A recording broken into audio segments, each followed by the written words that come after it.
కాకినాడ జిల్లా గండేపల్లి మండలం మల్లేపల్లి గ్రామంలో జగ్గంపేట శాసనసభ్యుడు జ్యోతుల నెహ్రూ చేతుల మీదుగా ₹1,00,000 రాయితీపై ఎస్ఎంఏఎం పథకంలో ట్రాక్టరును స్థానిక రైతు నట్టే వెంకటరమణకు అందజేశారు. వ్యవసాయ శాఖ ఆధ్వర్యంలో ఈ కార్యక్రమం జరిగింది. చిన్న, సన్నకారు రైతులకు వ్యవసాయ యాంత్రీకరణను అందజేయడానికి ఈ ప్రభుత్వం కృషి చేస్తుందని ఎమ్మెల్యే నెహ్రూ తెలిపారు. ఈ కార్యక్రమంలో మండల టీడీపీ అధ్యక్షుడు పోతుల మోహన్ రావు, మండల వ్యవసాయ అధికారి సద్గురుమూర్తి, ఏఈఓ చంద్రమౌళి పాల్గొన్నారు.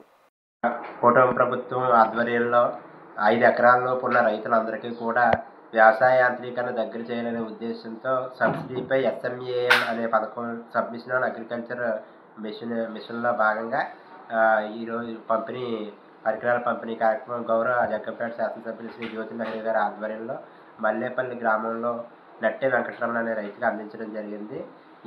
ఈ పరికరం VST power tiller 130DI model, పూర్తి ధర ₹2,29,000, రైతు చెల్లించింది ₹1,29,000 కాగా ₹1,00,000 సబ్సిడీ మన ప్రభుత్వం అందించింది. కాబట్టి రైతుల యొక్క శ్రేయస్సురీత్యా వ్యవసాయ యాంత్రీకరణ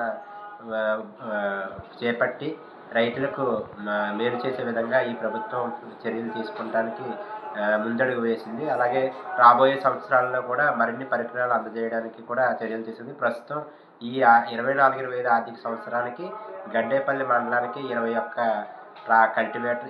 కల్టివేటర్లు, 2 రోటోవేటర్లు, 2 పవర్ టిల్లర్లు, అలాగే 109 బ్యాటరీ స్ప్రేయర్లు, 7 పవర్ స్ప్రేయర్లు, మనకి 4 పవర్ వేటర్లు ఇవి మన ప్రభుత్వం మంజూరు చేయడం జరిగింది. అందులో భాగంగా అర్హులైన రైతులను గుర్తించి త్వరితగతిన వాళ్ళకి అందించడానికి ప్రభుత్వం చర్యలు తీసుకోవడం జరిగింది.